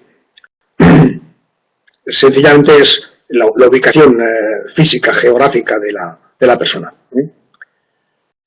Bien, mientras aparece alguna pregunta en el chat, voy a abrir alguno de los... este no...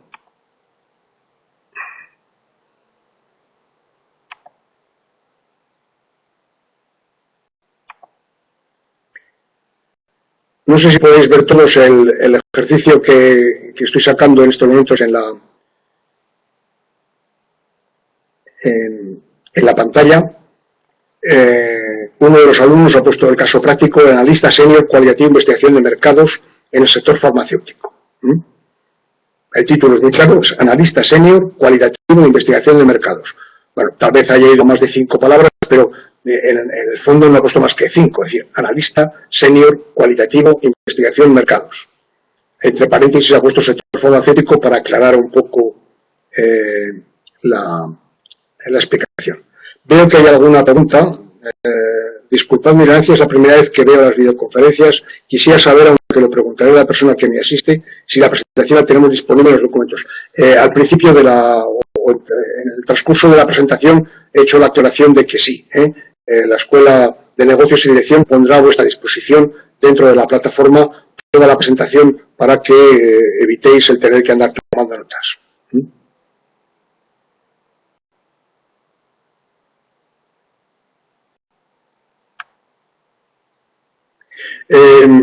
Ha puesto la finalidad, tal como lo habíamos comentado, analizar la opinión expresada en el target de estudio médico correspondiente en base a los objetivos definidos en la investigación de mercado.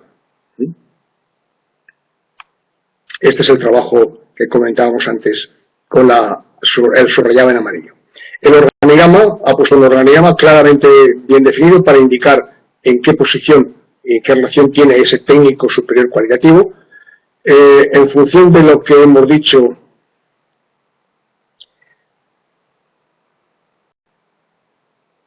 veo que hay alguien que levanta la mano, no sé muy bien si esto responde. Yo creo que lo que tenéis que hacer es escribir, si alguno no está familiarizado con el chat, escribir la pregunta en el chat público y yo conforme las vea iré contestando.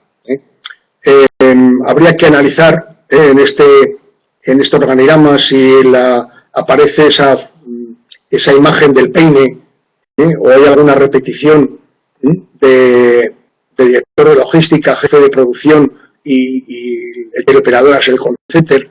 En fin, cada uno deberá hacer un análisis en función de lo que he transmitido a lo largo de toda mi presentación para saber si el organigrama es un organigrama coherente o no.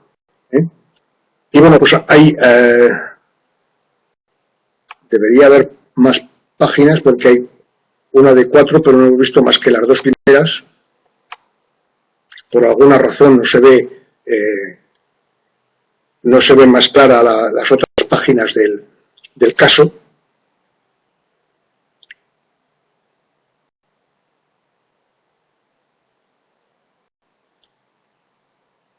Si vamos al siguiente, veo que todavía no hay más preguntas. Vaya. No sé muy bien cómo se puede... Aquí. Ha hecho una descripción sencilla en 2 páginas del puesto de trabajo. El puesto es agente de servicio al cliente. Tal vez no sea una expresión muy clara, que se entiende por agente de servicio al cliente. Quiero pensar que es alguien que se ocupa de dar atención a cualquier reclamación o cualquier queja del cliente. Depende del supervisor de servicio al cliente, no tiene ningún subordinado y como función básica es actuar como primer punto de contacto de los clientes para asuntos, quejas, preguntas, tal como estaba incluyendo. Hace un análisis sobre las responsabilidades que tiene y las enumera una por una, para que se vea claramente cuáles son las responsabilidades y, por desgracia, esas deben ser las dos páginas que ella ha puesto, o que él ha puesto. En el tercer caso, podemos ver, bueno, aquí está el texto que había puesto inicial, y luego viene la respuesta.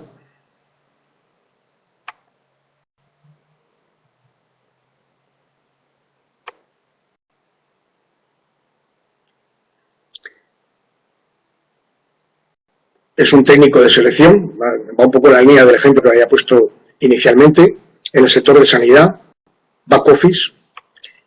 No sé muy bien si el técnico de selección es alguien que tiene que estar en el back office o tiene que estar... todo depende de la organización. Evidentemente, si es una empresa en la cual se hacen procesos de selección muy masivos, pues evidentemente hay alguien que hace la preselección y puede estar evidentemente el back office, pero si estamos hablando de una empresa de servicios, una empresa de ingeniería, quien hace la selección es alguien que tiene que estar muy enfrente del candidato, tanto en la selección previa como en la toma de decisión final. Pero bueno, es una forma de ver con otra cualquiera. En el organigrama está el director de recursos humanos, del cual cuelga el responsable de selección en un lateral y debajo de... No está bien claro aquí, este es un ejemplo bien sencillo, si el técnico de selección depende directamente del director de recursos humanos, ya que cuelga en vertical, porque en horizontal ha sacado un lateral al responsable de selección, como si el técnico de selección pudiera acudir directamente al director de recursos humanos o al responsable de selección, con lo cual la relación de dependencia no está muy clara, salvo que se explique en el transcurso de la hoja. Como veis, yo diría que habéis hecho un trabajo bastante correcto, habéis hecho una descripción de las funciones, de las tareas, y se ve con claridad meridiana todos los puntos que habíamos marcado en la hoja. Clientes y proveedores que tiene cada puesto, el perfil del puesto que se requiere, las condiciones, inclusive el salario o el horario. Yo diría que el horario sí que es fundamental, el salario tal vez sea una cifra que, como he dicho antes, el binomio puesto y persona que lo ocupa no siempre da el mismo resultado. Si al final hacemos una definición muy restringida, muy rígida, de que ese puesto son 18.000 euros anuales, al final nos encontramos con que todo el mundo tiene que cobrar 18.000 y a veces por méritos, por algún valor añadido que estamos aportando o que está aportando el empleado, pues a lo mejor nos lleva a que tenemos que dejar en 17 o en 19. Quiere decir que el hecho de poner muchos detalles que no son relevantes en la descripción del puesto pueden crear confusiones. Me parece muy bien lo de los riesgos, es fundamental. La fatiga física, la fatiga mental, etcétera. Ha hecho un buen trabajo. En la página 4 sigue hablando del propio puesto. Inclusive entra en temas de entorno social, cosa que hemos comentado anteriormente, cuáles son las relaciones con terceros, tanto relaciones internas como las relaciones externas, que son básicas. Equipo de supervisión que se va a ejercer sobre ese puesto, qué recursos se necesitan para desarrollar el trabajo, y luego una relación de competencias de ese puesto. Si no recuerdo mal, en este ejercicio, estas competencias quedan muy bien reflejadas en esta tabla, es decir, gestión del cambio, pues de 0 a 7 ha puesto que se hace falta un 4, desarrollo de personas 5, capacidad de análisis y síntesis 6.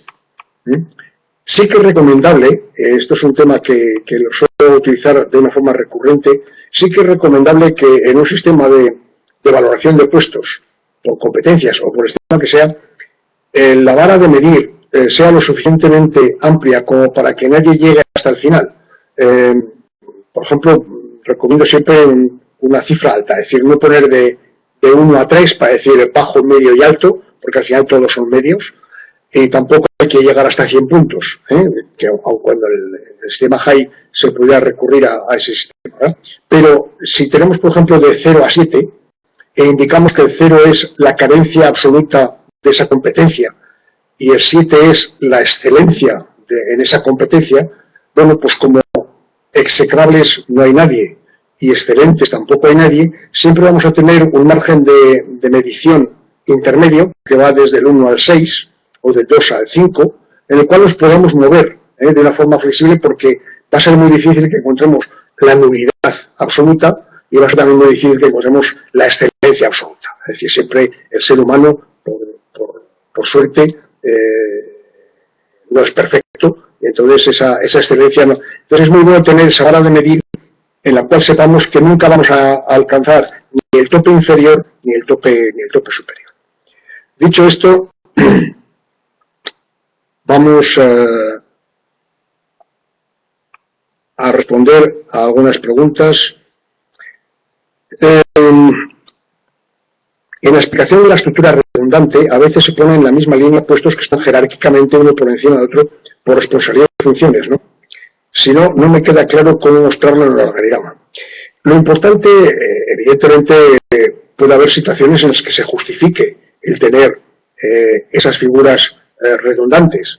Si cogemos, ni siquiera, o sea, en una estructura piramidal, el capitán general tiene varios tenientes generales, los tenientes generales tienen varios coroneles, los coroneles tienen varios comandantes, los comandantes tienen varios capitanes. Es decir, es muy difícil encontrar un comandante encima de otro comandante y encima de otro comandante, porque uno se pregunta qué hace uno respecto al otro, es decir, cuál es el valor añadido de un comandante frente al otro comandante. Pongo el ejemplo militar por ser más socorrido. Entonces, habrá que justificar muy bien por qué tenemos alguna casilla redundante en ese escalamiento para indicar, bueno, pues es que esta persona da un segundo valor añadido a, es el asistente de, o ese, pero que quede muy claro en la descripción del puesto de trabajo. ¿Alguien pide ausentarse? Bueno, pues ¿qué se le va a hacer? Tengo una duda referente a la cadena de valor. Usted ha comentado si existe en la empresa. ¿Podría usted explicar el concepto? Lógicamente no todas las empresas han dibujado su cadena de valor, pero de una forma gráfica, y lo veréis en esa transparencia cuando volváis a releer el texto, la cadena de valor no solamente es un encadenamiento de las tareas que van desde la logística, es decir, de las compras de las materias primas hasta la expedición del material o del producto final hacia el cliente, porque a veces nos podemos encontrar que antes de la adquisición de materias primas tenemos que tener un valor añadido sobre la prospección de dónde obtener esas materias primas antes de comprarlas, y una vez que hemos entregado el producto al cliente o el servicio que estemos ofreciendo al cliente, aparece un servicio postventa que es muy importante en la mayor parte de las compañías y que a veces nos olvidamos. Y lo que hay que hacer es indicar claramente cuál es el valor añadido de cada una de las fases, desde el principio de la cadena hasta el final, de forma de que, como se ve en la clásica gráfica de cadena de valor, saber cuál es el margen que al final tenemos que aplicar, porque si conocemos el producto, el precio de los productos o de las materias primas que compramos inicialmente en origen, y no sabemos cuál es el valor añadido que vamos incrementando a esa materia prima en el desarrollo de todo el proceso productivo, e inclusive los salarios de los empleados, inclusive los transportes, inclusive el consumo de energía eléctrica para la obtención de ese producto, etcétera, al final va a ser muy difícil que podamos fijar un precio de venta de ese producto. Entonces, es importantísimo que la empresa tenga bien definida esa cadena de valor, y en cada una de las fases de ese proceso en el que se va avanzando, bueno, pues cuáles los medios que se utilizan para mejorar ese producto y de qué forma se mejoran. Y al final poder obtener, decir, bueno, si hemos comprado carbón o cobre a tantos euros la tonelada, y al final tenemos que vender tubo de cobre a tantos euros el metro lineal de tubo, bueno, pues saber que en el proceso de fabricación hemos empleado una serie de medios de trabajo y unos medios productivos y unos medios económicos que nos llevan a ese margen. Creo que con esto explico un poco lo que es el concepto de cadena de valor. En mi caso práctico, el gerente, digamos, es el asistente del coordinador, y por eso estaba justo por debajo en el organigrama. Gracias por la explicación. Vamos a ver si hay alguna pregunta más.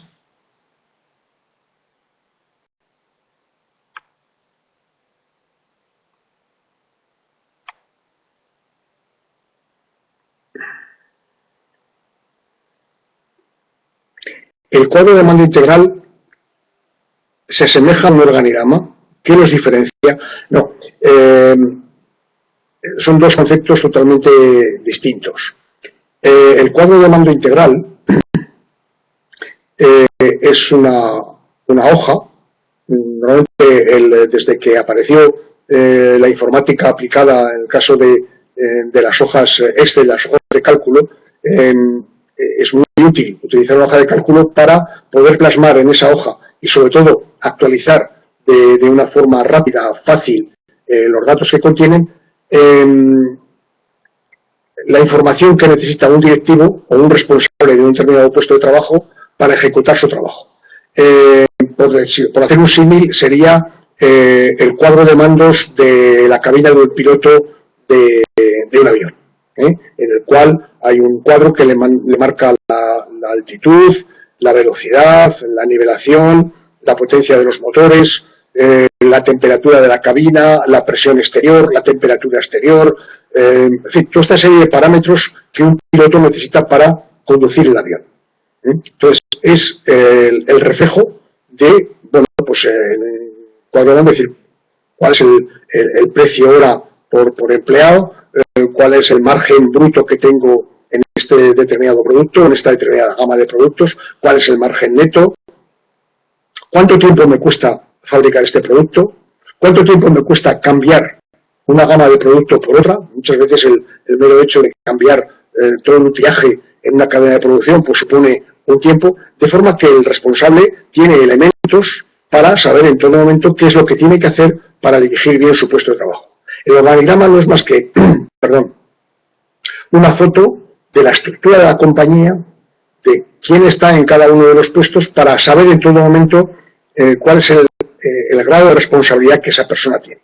Y tener una foto, cuando vemos a una persona determinada, decir, esta persona está en este nivel, y si somos capaces además de marcar en el organigrama diferentes niveles de latitud de cada casilla, nos podemos encontrar con que un director de división está al lado de otro director de división, pero hemos matizado de una forma sutil que hay un director de división que está un poco por encima del otro. ¿Por qué? Porque el cúmulo de responsabilidades que tiene esa dirección de esa división es mayor que esta otra. Con lo cual, gráficamente, podemos ver en todo momento quién es quién en la cadena de responsabilidad, en la cadena de mando de esa compañía. Entonces, por resumir, el scorecard, el cuadro de mando, es un instrumento de manejo y de control de las responsabilidades de cada puesto, y el organigrama no deja de ser más que un dibujo de cómo está estructurada la compañía, y que nos va a dar un reflejo rápido de quién es quién en la compañía, cuál es su nivel de responsabilidad, inclusive cuál es su nivel jerárquico. Como ponía al principio de las casillas, cuántas personas depende de él directamente, cuántas personas dependen indirectamente y esa cifra de negocio que como digo, ese presupuesto que maneja el responsable de cada puesto, el ocupante de cada puesto, nos da una idea o un valor de mucho interés sobre ese puesto en cuestión. Es una información muy interesante. No me acaba de quedar con la evaluación de puestos, la evaluación por factores y por competencias. Se realizan ambas en la misma descripción de puestos de trabajo. No, la evaluación de puestos por factores es una evaluación, yo diría que más orientada a puestos de mano de obra directa o de producción, sobre todo en el nivel más bajo de la pirámide, en lo que sería el nivel operativo, no en el nivel táctico ni en el nivel estratégico. Sin embargo, la valoración por competencias va más orientada al nivel táctico y al nivel estratégico de la compañía. ¿Por qué? Porque ya no hay que medir tanto los conocimientos que se requieren, ni las dificultades que hay físicas para realizar un primer trabajo, ni la discreción en las tareas, ni cuál es la responsabilidad con terceras personas, sino que ya entramos en el campo de las competencias. Yo diría que es una valoración más sutil la de las competencias que la de los factores. Al igual que la puntuación, la valoración high por puntos, bueno, pues tiene su validez más para puestos operativos que no para puestos de alta dirección, en los cuales aparecen, como digo, esta sutileza de las competencias. Entonces, hay que saber utilizar en cada caso un sistema de valoración por factores, valoración por puntos o valoración por competencias. Cada vez más, sobre todo porque las empresas se está tendiendo a que los niveles productivos están relegados a la fábrica o inclusive están totalmente externalizados, están en régimen de outsourcing fuera de la compañía, entonces es mucho más útil utilizar sistemas de evaluación por competencias que no el sistema de evaluación por factores o por puntos. Pero vamos, esto imagino que lo desarrollaréis en algún otro tipo de seminario. Alguien tiene que ausentarse, lo agradece, gracias a él, sin lugar a dudas.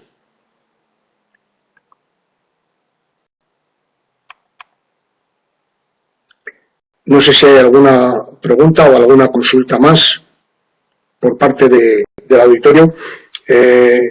Os ofrezco que aprovechéis estos minutos porque es la oportunidad que tenéis de estrujar un poco mi experiencia y poder sacar algún provecho.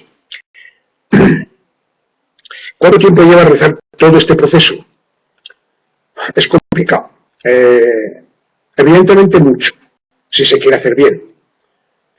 Poco si se quiere hacer mal. Todo depende del grado de finura que queramos hacer en este análisis de evaluación. Os voy a poner un ejemplo en una compañía multinacional en la que está trabajando. Para hacer solamente el análisis del puesto de trabajo, el analista estaba una jornada completa con el ocupante del puesto. De forma que en el transcurso de las 8 horas que duraba la jornada, tenía la oportunidad de ver qué ocurría en ese puesto de trabajo.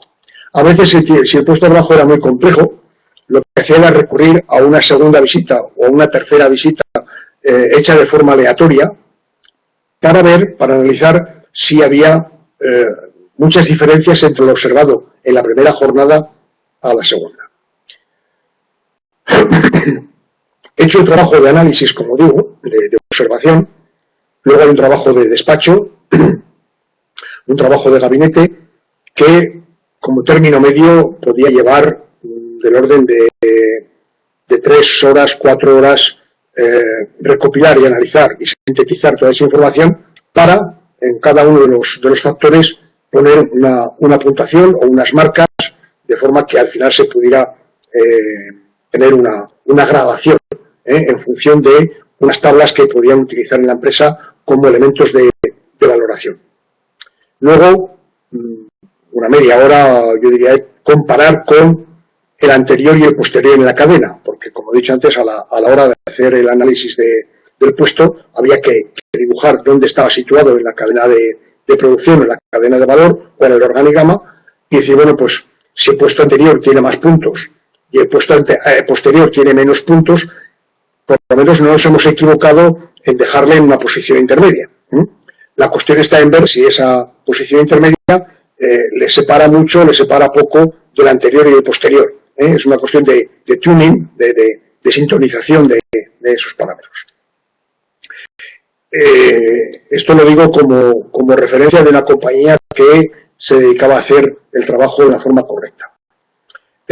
Si se hace una evaluación por competencias, hay una entrevista que por lo menos tiene que durar un par de horas o 3 horas, en la cual se van a abordar las competencias básicas.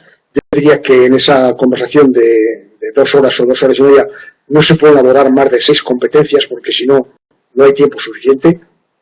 Hay que dedicar por lo menos 15 minutos o 20 minutos a cada competencia para saber si el empleado las cumple o no las cumple y en qué grado cumple esas competencias. Eso nos llevaría, como digo, a una entrevista de 2 horas, 2 horas y media, más luego un análisis de otro par de horas, análisis y síntesis y discusión con el otro evaluador. La evaluación por competencias es muy recomendable hacerla por 2 evaluadores al mismo tiempo, en parejas, de forma que haya que recurrir a un consenso entre los 2 evaluadores a la hora de definir cuál es el grado de alcance que ha tenido el entrevistado, el ocupante de ese puesto, en cada una de las competencias. Con lo cual yo diría que no más de 2 evaluaciones al día, una evaluación por la mañana y otra por la tarde, si se quiere hacer bien. Insisto, si se quiere hacer una labor de apaño, de chapuza, bueno, pues entonces, por poner un ejemplo, yo me he encontrado en mi vida profesional gente que ha dicho que era capaz de hacer una preselección de candidatos con entrevistas telefónicas estructuradas de 5 minutos.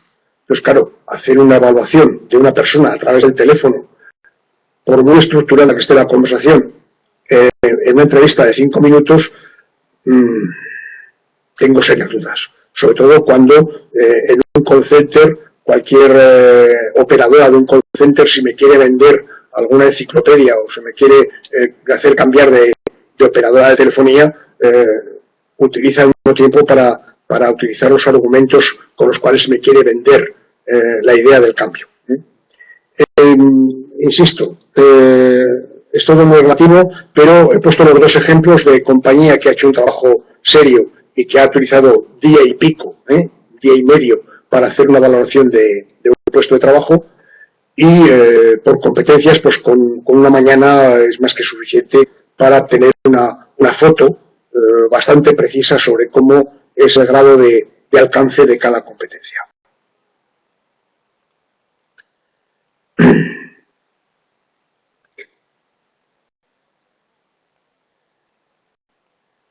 En una empresa de 200 trabajadores, pues multiplica, bueno, ojo, no multipliques los tiempos que he dicho por 200, porque habrá puestos que serán repetitivos. Es decir, estamos hablando de puestos de trabajo, no estamos hablando de ocupantes, en cada caso. Entonces yo diría que de esos 200 trabajadores, analiza cuántos tienen el mismo puesto de trabajo, y con analizar ese puesto de trabajo te vale para todos. En una cadena de producción en la cual hay un trabajo muy repetitivo, por poner un ejemplo, en un centro comercial, el vendedor de atención al cliente, el que está al frente del cliente, bueno, pues con haber hecho la evaluación de un vendedor ya se ha hecho todas, salvo que sea un vendedor muy técnico porque venda electrodomésticos o venda material informático, y entonces lógicamente los requisitos para vender un determinado producto o vender otro pueden ser distintos. Entonces no multipliques por el número de trabajadores de la plantilla, sino por el número de puestos que sean racionalmente distintos. Pregunta también si nos puede recomendar algún libro, manual o autor para realizar un análisis de puestos. Hay mucha bibliografía. Si tengo un hueco antes de hacer la publicación en la plataforma, intentaré poner una transparencia en la cual aparezcan algún dato bibliográfico sobre ese tipo de técnicas, pero tenéis muchas, es decir, vais a cualquier librería técnica especializada y vais a tener multitud de manuales sobre cómo elegir. Yo recomendaría también otra cosa, y es que con el fin de, todo depende también del tipo de compañía en la que estéis trabajando, con el ánimo de ser más objetivos y más imparciales a la hora de hacer la valoración, si contratáis a una empresa, a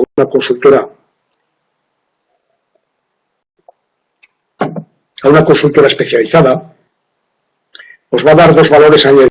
Os va a costar algo más caro, evidentemente, porque la factura va a llevar consigo el margen o el beneficio de la consultora, pero vais frente a los trabajadores que están recibiendo esa evaluación, vais a tener la ventaja de que primero la confidencialidad está garantizada, aun cuando luego al final cada empleado sepa cuál es su valoración de su puesto, pero sobre todo la objetividad y la imparcialidad. ¿Por qué? Porque está hecho por alguien que no pertenece a la compañía, sino que aparece y con ojos limpios, con ojos sin contaminar, entre comillas, va a hacer una evaluación más objetiva en la que puede hacer el propio jefe o el propio director de recursos humanos o el propio evaluador, si es que la estructura de la compañía permite tener un evaluador de puestos.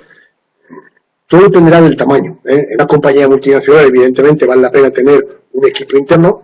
En una compañía pequeña no vale la pena tener especialistas que lleguen a ese nivel y es preferible encargarlo a un profesional externo que va a ofrecer esas garantías que menciono. Las medianas y pequeñas empresas recurren realmente a este proceso e implantan planes de análisis y los actualizan. ¿Quiénes suelen hacerlo? Consultoras, por ejemplo, o el propio Departamento de Recursos Humanos. Evidentemente, está respondido un poco con el comentario anterior. Las pequeñas no van a tener medios ni posibilidades para hacerlo.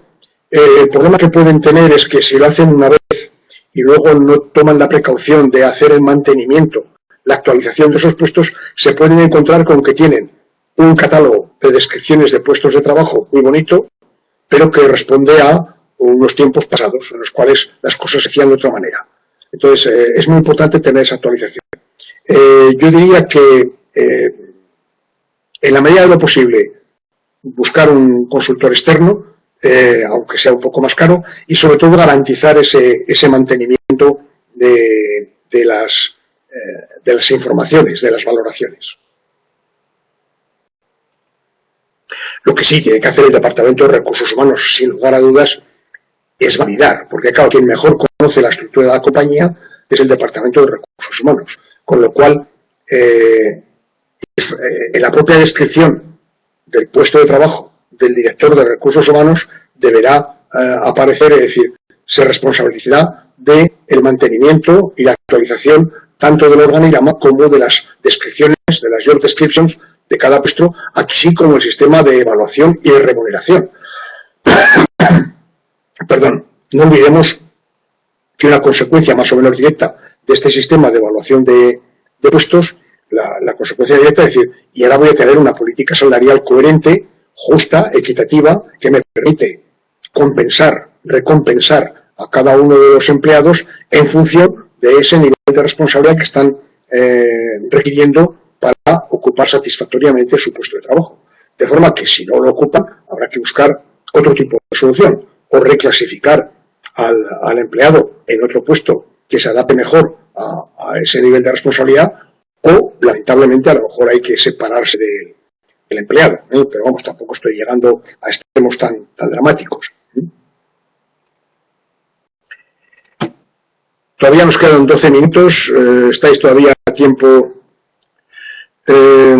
Una pregunta más, aproximadamente con qué frecuencia suelen hacer estas actualizaciones de descripción de puestos. Yo diría que en función de la propia necesidad. Por poner un ejemplo tonto, es decir, el contable. El contable en mediados del siglo pasado era una persona con visera, con unos manguitos y que a base de papel y lápiz rellenaba el libro mayor, el libro diario, todos los libros de contabilidad que se llevaban, y lo llevaba a mano. No se habían inventado las calculadoras, con lo cual las sumas las tenía que hacer a mano. Si cogemos ahora un puesto de un contable en la primera campa del siglo XXI, pues el contable está soportado por una serie de elementos informáticos, por unas hojas de cálculo, con lo cual la entrada de datos es básicamente automática, todas las entradas de facturas, etcétera, y de elementos de cobro y de pago, y bueno, al final la contabilidad sale dando a la tecla de Enter. Entonces aparecen o desaparecen unas dificultades que eran las manuales, las de tener que cumplimentar a mano todos los libros de contabilidad, y aparecen otras competencias de control, de verificación de que todos los datos que están introduciendo son correctos, de forma que no nos fiemos única y exclusivamente en lo que pone la hoja Excel, sino que tengamos unos criterios de valoración y de corrección, de control, de que todo lo que nos está diciendo el paquete de contabilidad informático responde a una realidad. Es decir, que si hemos vendido por un valor de 5.000 y nos aparece 50.000, bueno, hay algo que no cuadra, por mucha confianza que se haga en el ordenador y en el sistema informático. Por eso digo que cada vez que aparece una modificación en el proceso productivo, pues hay que modificarlo, evidentemente. Cuando aparece el destornillador eléctrico en las cadenas de producción, pues lógicamente antes de tener que dar a mano 40 vueltas para apretar un tornillo, ahora con el destornillador eléctrico o neumático se aprietan en escasos segundos. Hay que modificar la descripción del puesto de trabajo. En el momento que aparece unas condiciones sustancialmente distintas a las que hemos estado utilizando en situaciones anteriores, bueno, pues es muy recomendable hacer el cambio. Ahora, decir un cambio, una frecuencia semestral, anual, bueno, yo diría como recomendación, cada año hacer una revisión para ver qué puntos tenemos que cambiar, pero si en un momento determinado somos conscientes de que ha habido una introducción tecnológica importante, bueno, pues plantearnos la duda razonable de que tenemos que hacer una nueva evaluación del puesto en función de esas nuevas tecnologías que han aparecido.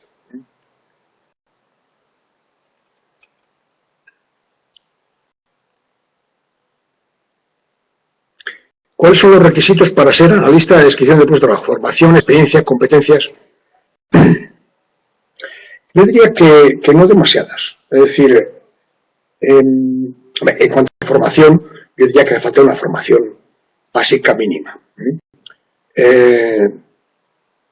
Por poner extremos, no hace falta ser un ingeniero superior, ni un arquitecto, pero sí tener unos conocimientos técnicos lo suficientemente fuertes del proceso que se está analizando. Es decir, alguien que está analizando puesto de trabajo en una cadena de producción, en lo que sería el nivel operativo de la pirámide, bueno, pues tiene que ser alguien que conozca el proceso de producción, de forma que cuando está recibiendo información del operario de qué es lo que tiene que hacer y cómo lo tiene que hacer para hacer la valoración del puesto, que no le cuenten ninguna milonga, que no le cuenten cuentos chinos, sino que sepa exactamente qué es lo que está manejando. Por eso es más importante, yo creo, la experiencia en ese proceso de fabricación a la hora de entender qué se hace y por qué se hace, que la propia formación. Pero vamos, ambos tienen que ir de la mano. Competencias, sentido común, objetividad, yo diría que capacidad de análisis y de síntesis, de forma de que pueda entender el todo que se hace en ese puesto de trabajo y no se limite a un análisis parcial de tarea a tarea, sino que entienda el puesto como un todo, de forma que, como digo, sea capaz de analizar y de sintetizar. Y sobre todo, un cierto espíritu o criterio de ponderación. Como he dicho antes, es importante conocer cómo hemos evaluado un puesto o cualquier otro puesto similar en la parte superior de la cadena de valor y otro en la parte inferior, de forma que, o en la parte posterior, de forma que podamos tener un criterio de correlación entre uno y otro. No hace falta grandes requerimientos. Yo, los analistas que he conocido, básicamente es gente que ha salido del propio proceso productivo. Gente que conocía muy bien qué es lo que se hacía en esa fábrica, en ese sector, en ese departamento, de forma que no hacía falta explicarle con mucho detalle qué es lo que se hace en ese puesto de trabajo. ¿Por qué? Porque había sido cocinero antes que fraile. No sé si este refrán resume el criterio de lo que quería decir.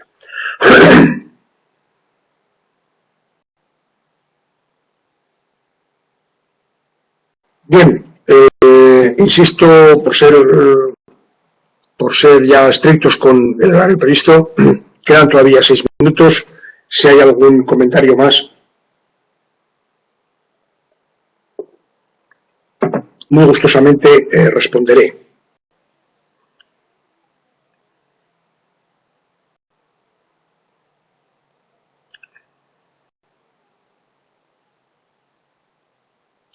Es un tema, por resumirlo un poco, es un tema bastante complejo, difícilmente resumible desde un punto de vista práctico y operativo en una videoconferencia de 2 horas en las cuales hemos tenido una parte teórica y luego los comentarios sobre los ejemplos que habéis aportado, con los que habéis trabajado. Lo que he intentado inculcar es que cuando hagáis un trabajo de ese tipo, bien lo hagáis directamente o a través de una consultora, tengáis bien claro el principio de objetividad, que separéis el puesto de trabajo de la persona que lo ocupa, son 2 cosas distintas, que el sumatorio siempre os va a dar distinto de un ocupante en otro, que toméis el tiempo que haga falta para hacer la evaluación, porque las consecuencias son importantes. Si al final vais a tener un sistema de remuneración basado en esa valoración de puestos, al final vais a tener empleados contentos o descontentos, satisfechos o insatisfechos, porque aunque toda comparación es odiosa, aparecerá siempre el agravio comparativo y es importante que cualquier agravio comparativo se pueda explicar de una forma razonable diciendo sí, tú estás en este nivel porque tu nivel de responsabilidad, la complejidad de tus tareas son estas, y si estuvieras asumiendo más responsabilidades o teniendo tareas mucho más complejas, estarías en otro nivel distinto. Entonces, la equidad y la objetividad son básicas y fundamentales a la hora de hacer una evaluación de puestos. No veo ninguna pregunta nueva, no sé si es que ha sido más que suficiente lo expuesto y lo comentado. Indicaros que próximamente habrá otra conferencia sobre planificación de plantillas, que también está prevista que la desarrolle yo, y me imagino que tenemos la oportunidad de encontrarnos en la red, como se dice actualmente, con estos sistemas tan sofisticados.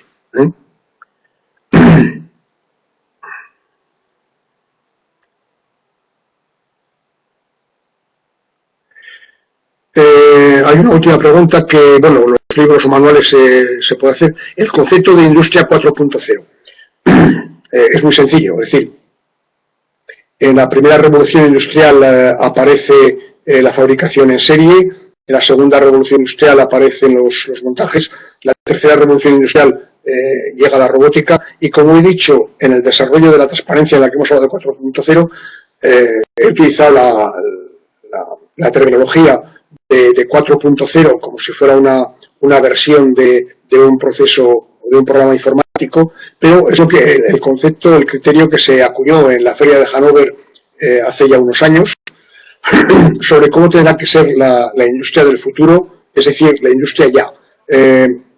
Aparece una tecnología de comunicación y de información, ya no solamente entre personas, como hemos podido utilizar con Internet, aparece el Internet de las cosas. Es decir, las cosas se van a comunicar con las cosas. Un determinado producto va a tener que dar información a otro producto de ensamblaje para indicarle, ya yo estoy listo para montarse en la siguiente fase, y el otro va a decir, no, yo todavía no estoy listo, con lo cual habrá que esperar. Es decir, la comunicación ya no solamente es persona a persona, o las personas a las cosas, sino entre las propias cosas. Por eso decía antes que no sé si al final estos robots inteligentes habrá que incluirlos en el organigrama de las empresas. ¿Por qué? Porque las decisiones que toman en algún momento determinado van a ser unas decisiones críticas para todo el proceso de fabricación. Hay mucha literatura que ya empieza a aparecer sobre Industria 4.0 y sobre todo el Internet de las cosas. ¿Se relaciona la Industria 4.0 con el Big Data? Sin lugar a dudas. ¿Por qué? Porque la Industria 4.0 va a tener que coger información de ese concepto de Big Data. Sobre todo en el campo de la consultoría, en el campo de marketing, en todo aquel campo en el cual sea relevante la información que podamos recibir de los bancos de datos que podamos tener de los clientes. ¿Qué problema tiene? Que si no somos capaces de manejar correctamente esos datos de Big Data, podemos hacer un pan como unas tortas y encontrarnos con una mezcolanza de información terrible. Pero lo que sí que está claro es que las cosas se van a comunicar con las cosas y que contra más información se pueda recibir de este concepto de Big Data, lógicamente la decisión final será mucho más interesante. Por poner un ejemplo, y con esto creo que voy a concluir, hay alguna empresa, no voy a decir nombres para hacer publicidad, de barritas energéticas que el cliente manda un pedido a través de Internet diciendo cuál es la composición de cereales que quiere en esa barrita energética y si quiere que se la suministren con un determinado de embalaje personalizado con su foto y con su nombre, por poner una pequeña broma, y el cliente recibe en su casa un paquete con las barritas, no con la composición de cereales que preconiza el fabricante, sino con la que él quiere. Es decir, quiero que tenga tantos gramos de este cereal y tantos gramos de este otro, y tal emulsionante, azúcar, miel, etcétera, y además quiero que me las envuelvan con etiquetas con mi nombre o con una pequeña frase, con un pequeño refrán, porque las voy a utilizar como elemento de publicidad o las voy a regalar a mis amigos. Ese es el futuro que ya está. Es decir, hay que resolver la petición, el deseo del cliente sin tener en cuenta las dificultades que podamos tener para satisfacer ese cliente. En cualquier caso, de Big Data, de 4.0, de la empresa del futuro, podríamos hablar muchísimo en otra conferencia. Bien, si no hay más preguntas, vamos a dar por finalizada la conexión. Agradecer la gentileza que habéis tenido al escucharme y, sobre todo, he intentado resolver o contestar a todas las preguntas que habéis hecho en este coloquio. Gracias a todos. Veo que estáis dando también el agradecimiento y los saludos. Alguien desea que me mejore. No se trata de mejorar o empeorar. Se trata de que la alergia se marche y me deje tranquilo con la voz y con la nariz. Muchísimas gracias.